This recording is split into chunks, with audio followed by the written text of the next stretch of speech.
Hi అండి, అందరికీ welcome back to our channel. తానొకటి తలిస్తే దైవం ఒకటి తలుస్తుంది అంటారు కదా, అది ఈ విషయంలో నిజమవుతుంది నాకు నిన్న నుంచి ఈరోజు. అదేంటో ఈ వీడియోలో చూసేద్దాము. నిన్న ఈవినింగే నేను వాటర్ క్యాన్ ఫిల్ చేసి కింద పెట్టేయడానికైతే వెళ్ళినా. అట్నే షాప్కి వెళ్ళి నేనేం చేస్తాను, ఇంకా ఏమేమి కావాలో అవి అయితే తక్కువ ఉండేటివి తీసుకొచ్చేస్తాను అనమాట. ఇంకేం చేద్దాం, ఒక ఫోన్లో ఏమో గూగుల్ పే ఉంటుంది, ఇంకో ఫోన్లో ఏమో వీడియో తీసుకోవడానికి. ఇక్కడ చూసినారా, ముందు వైపు పెట్టేసినా కదా వాటర్ క్యాన్ అయితే ముందుకు వచ్చేసింది. ఇప్పుడు నేను ఏమనుకుంటున్నా అంటే, ఈ సీటు మార్చడం వల్ల పైనుంచి సామాన్లు దించడం వల్ల నాకెందుకో పాజిటివ్ ఎనర్జీ అనేది తగ్గింది అనిపిస్తుంది. ఏదైనా ఒక పని అనుకునేసరికి ఏదో ఒక అడ్డంకి రానే వస్తుంది. అదేంటో ఈ వీడియోలో మీకు క్లియర్గా చెప్తాను. ఇంక ఇక్కడ నేను ఈవినింగ్ పిల్లల్ని తెచ్చేటప్పుడు అయితే అంబ్రిల్లా తీసేస్తా కదా, అందుకని మళ్ళీ ఇప్పుడు అంబ్రిల్లా పెట్టేశాను అనమాట సైడ్కి. ఇంకా నాకేమేమి కావాలో అవైతే సరుకులు తీసుకొచ్చుకున్నాను. మా వారైతే ఈరోజు మధ్యాహ్నం నేను టమాటా పప్పు చేశాను. పప్పు ఉంది కదా, ఇంకా ఫ్రూట్స్ ఏం తింటాలే అని చెప్పేసి రొట్టె చేయమన్నారు. సరే అని చెప్పేసి రొట్టె చేస్తున్నా. ఈ వీడియో మీరు బాగా గమనించండి. ఇదైతే నార్మల్గా ట్యూబ్ లైట్ అనమాట. ఇప్పుడు గమనించారా, ఈ సేమ్ వీడియోనే నేను లైట్ కొన్నానని చెప్పాను కదా, ఆ లైటుతో వీడియో ఎలా వస్తుందో ఇదే సేమ్ వస్తువులే సేమ్ ప్లేసే ఎలా మంచి వీడియో వచ్చేస్తుందో చూసేద్దాము. ఇంకోటి ఏంటంటే, నేను ఈ సామాన్లు ఎక్కువ పెద్ద సామాన్లు అనుకోండి, నాకు ఇవన్నీ చేయడం అంటే శ్రమ అనిపించేలాగా అని ఫీల్ అయిపోతున్నా నాలో నేనే. ఏంటంటే పెద్ద పెద్ద ఇడ్లీ పాత్ర అది ఎప్పుడు కడగాలి అని నేను స్టార్టే చేయలేదు విషయం చెప్పాలంటే. ఇంక ఇట్లా లాభం లేదులే, ఇవి పైనే పెట్టేసి నాకు ఆ మూలకి రోల్ ఉంటేనే బాగుంటుంది అని కొంచెం సేపు ఆలోచిస్తున్నాను అనమాట. ఇప్పుడు ఈ లైటింగ్ ఎక్కువ ఉంది కాబట్టి వీడియో మంచిగా వచ్చేస్తుంది కదా. మా వారికి అయితే మల్టీగ్రెయిన్ జొన్న పిండి కాదండి, ఇది రాగులు, సద్దలు, ఆరికలు, కొర్రలు ఇవన్నీ కలిపిన పిండి అనమాట. ఇవైతే నేను రొట్టెకి ప్రిపేర్ చేస్తున్నా. మధ్యాహ్నం అన్నం చాలా ఉంది, పిల్లలు కూడా ఇంకా చపాతీ తినేసారు, ఆల్రెడీ అయిపోయింది వీళ్ళది. ఇంకా మా వారికి అయితే రొట్టె, నేనైతే అన్నం పప్పు తినేయడమే. మధ్యాహ్నం పప్పు ఉందన్నాను కదా, ఇంకా ఫ్రూట్స్ ఉన్నా సరే ఇంక ఈరోజు రొట్టె తినాలని ఉంది అన్నారు. నేను ఒకటే ఆలోచిస్తా, ఏంటంటే నేను ఏం వర్క్ చేసినా ఏం వర్క్ చేయకపోయినా మా హస్బెండ్ కానీ పిల్లలు కానీ నా వల్ల ఎఫెక్ట్ అవ్వద్దు. వాళ్ళు నేను స్టార్టింగ్ నుంచి అయినా మా పిల్లలు చిన్నప్పటి నుంచి అయినా వాళ్ళు ఏం తినాలి అని వాళ్ళనే అడుగుతాం, మా వారిని కూడా అదే అడుగుతాను. ఇక అయితే మా పిల్లలు ఏం చెప్తే దాని ప్రకారం చేస్తాను అనమాట. ఇప్పుడు నేను టిఫిన్ పెడుతున్నా కదా అని చెప్పేసి వాళ్ళని నేనేది పెడితే అది తినండి అని అయితే చెప్పను. వాళ్ళకి ఏం కావాలనేది ఇప్పటికి కూడా అడుగుతాను.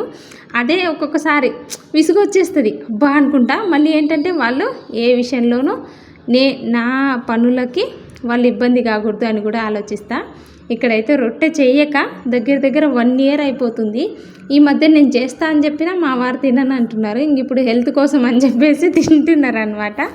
ఇక ఏదో ఒక రోజు ఫ్రూట్స్ తింటే మరి ఏమంటారు ఒకలాగా అనిపిస్తుంది అని చెప్పేసి రొట్టె చేస్తున్నా. ఇక్కడ చూసారా రొట్టె ఎంత ఈజీగా టర్న్ చేసినానా మీరు గమనించినట్టయితే. అయితే నేను నైట్ ఇవన్నీ ప్రిపేర్ చేసుకుంటున్నా అండి. దోసపిండి, ఇడ్లీ పట్టలేదులే, దోసపిండి, బోండా ఇవైతే ప్రిపేర్ చేస్తున్నా. రొట్టె చూసారా కొంచెం పొంగింది, మరి పూరీలాగా అయితే కాదులేండి, కొంచెం పొంగింది అనమాట రొట్టె.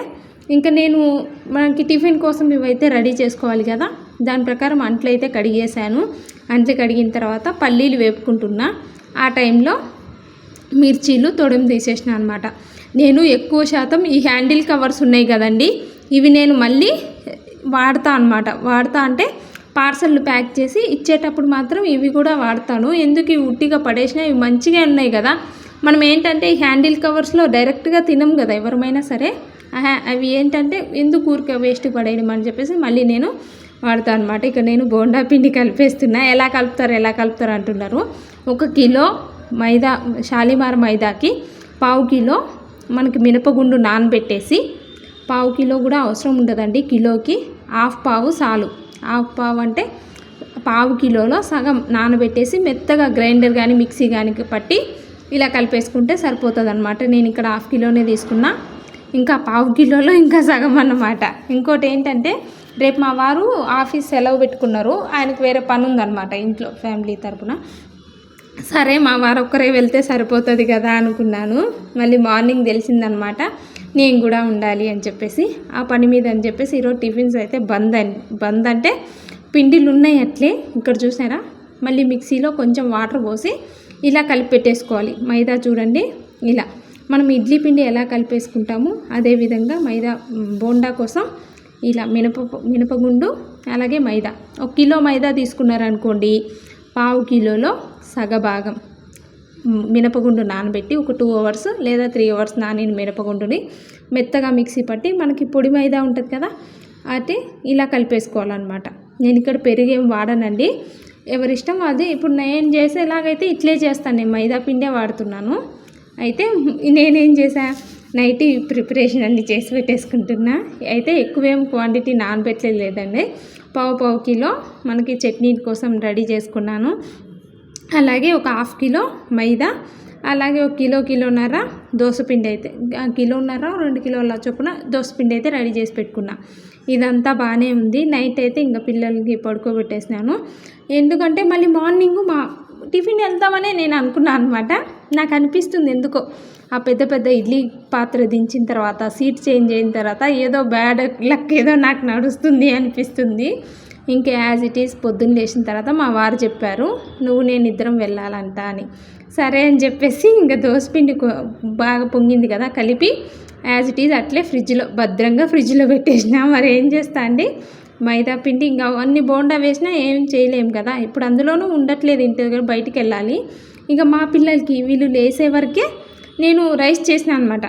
ఏది పెరుగన్నం కానీ లెమన్ రైస్ కానీ క్యారెట్ రైస్ కానీ పెడదామని చెప్పేసి రైస్ చేస్తే వద్దంట, ఎందుకంటే రోజు నువ్వు లెమన్ రైస్ పెడుతున్నావు అని చెప్పేసి మా పెద్దోడు నేను తీసుకెళ్ళన్నారు.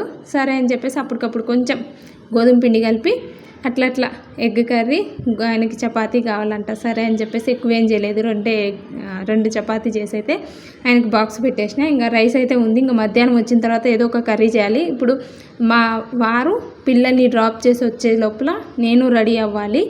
అది అంటే చూసి, అంటే మొత్తం చెప్పకపోయినా కొంచెం అయితే నేను రేపు వీడియోలో చెప్తాను అనమాట. ఇంక ఇక్కడైతే ఇవన్నీ రెడీ చేసుకున్నాను, చూసారా ఇట్లుంటుంది అనమాట. మనం ఒకటి అనుకున్నాం అనుకోండి, దైవం ఒకటి తలుస్తుంది. ఏదైనా సరే పాజిటివ్గా ఆలోచిస్తే మన చుట్టూ కానీ మనకు కానీ పాజిటివ్ అనిపిస్తుంది. నెగిటివ్గా ఆలోచించుకుంటూ ఉన్నాం అనుకోండి, ఏ పనులు అవ్వరు. అదే నెగిటివ్ అనేది మన మైండ్ మన చుట్టూ కూడా అట్లే అనిపిస్తుంది అనమాట. ఇది మా వారికి బ్రేక్ఫాస్ట్. చూసారా, నైట్ ఫ్రూట్స్ తినలేదు కదా, నైట్ రొట్టె తిన్నారు, అందుకోసం మార్నింగ్ ఇలా ఫ్రూట్స్తో అనమాట. ఇక ఏదైనా సరే అండి చేయగలం అనుకోవాలి. ఏదైనా సరే మన ప్రయత్నంతోనే ఏదైనా సాధ్యమవుతుంది.